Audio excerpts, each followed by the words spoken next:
All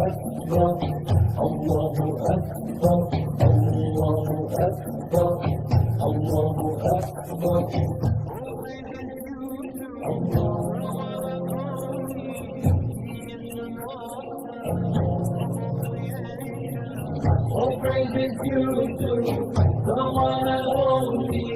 He is the master of all creation.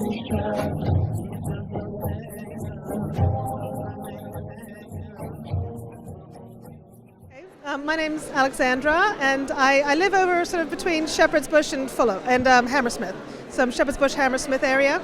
My next door neighbour, who's standing over there, was tweeting about it, and I said, oh, that sounds really interesting, so we decided to come together.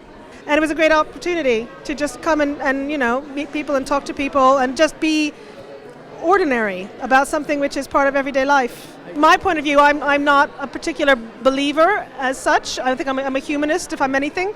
But all of this is part of our global culture, and it's part of our the way that everyone needs to understand that we are all believe something. We're all trying to find our way in life, and this is one way of people finding a way in life. So, do you think Islam needs to modify?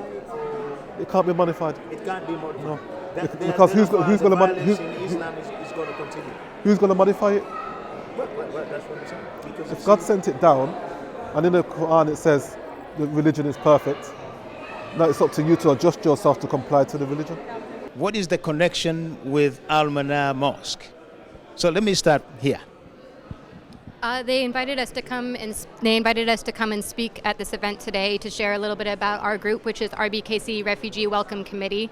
Just really making sure that we have a community-wide welcome effort for individuals that are coming from Syria. So they've been very kind to invite us and share the space with us. I am from Portugal, actually. Yes. Yes. Portuguese. Yes, I am. And how long have you been in the UK? Yeah. For almost 12 years, on and off. So a long time, yeah. And the lady to your left? I'm from Canada, and I've been in the UK for probably about 8 years, off and on. 8 years, off and on, yeah. By the way, where are these refugees coming from? So these refugees are coming from Syria, well, in the very beginning, but they're in refugee camps now in Jordan and in Lebanon. And so part of what we do and the work that we do is to welcome 50 Syrian refugees to our borough, and that number has been given to us by the Home Office. And so what we're looking to do is to find accommodation for these refugees within our borough and to welcome them properly to London, essentially. People are saying our people are homeless. Sure. So how do you combat that?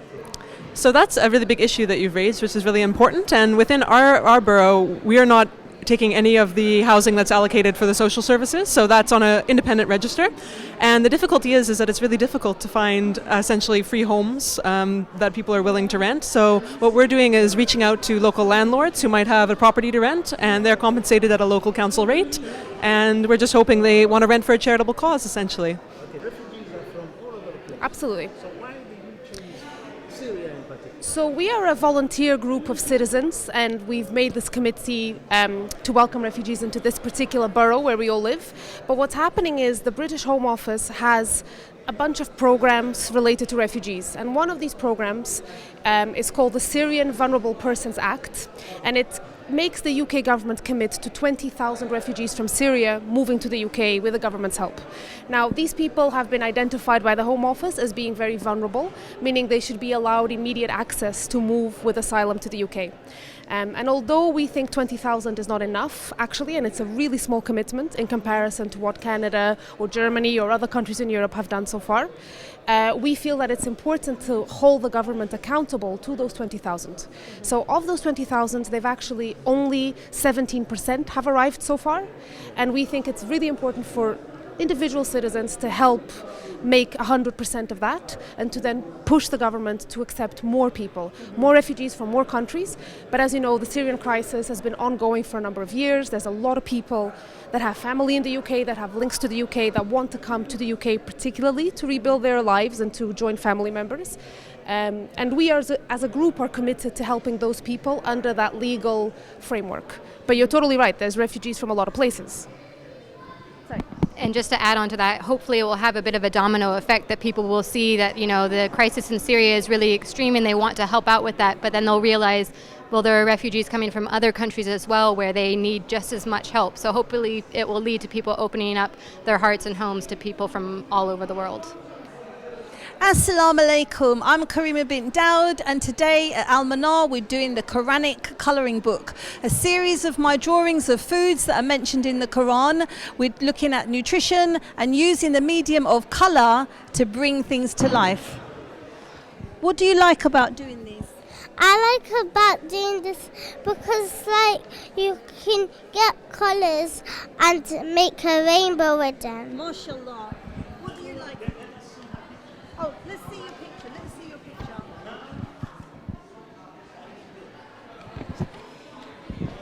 Assalamu alaikum. Assalamu alaikum. I like doing this because we could make things to life.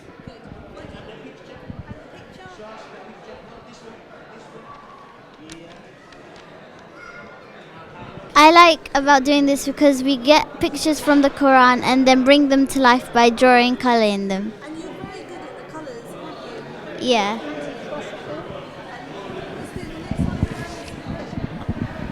What I like about doing this is that I could like choose different types of colours and colour in the pictures.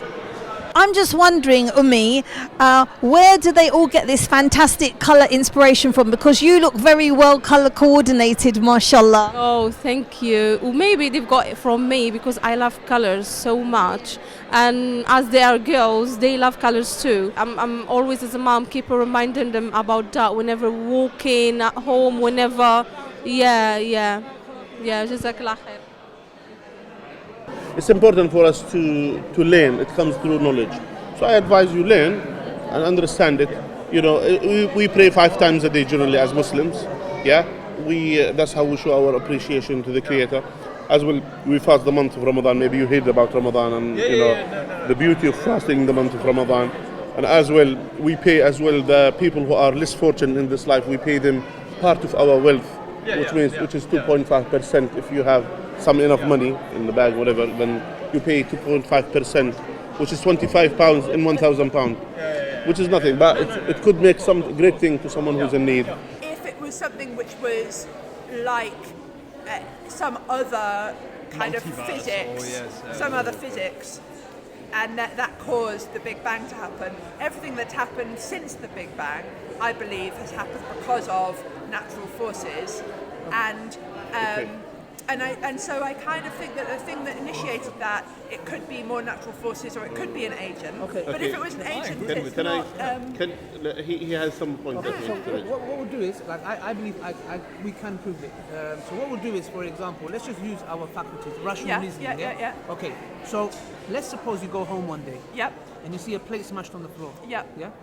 What is the possible reason that you come up with when you see that plate smashed on the floor? Yep. What is a possible rational reasoning do you come up with? The fact that that plate has been smashed. Would you think that maybe an earthquake caused it?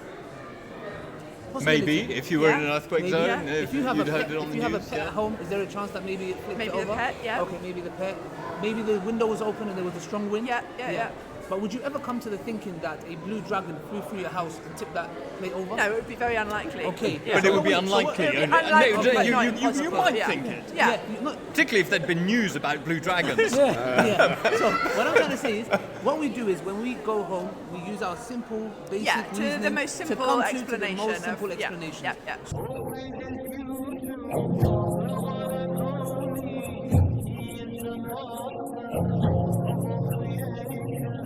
All praises due to the one and only.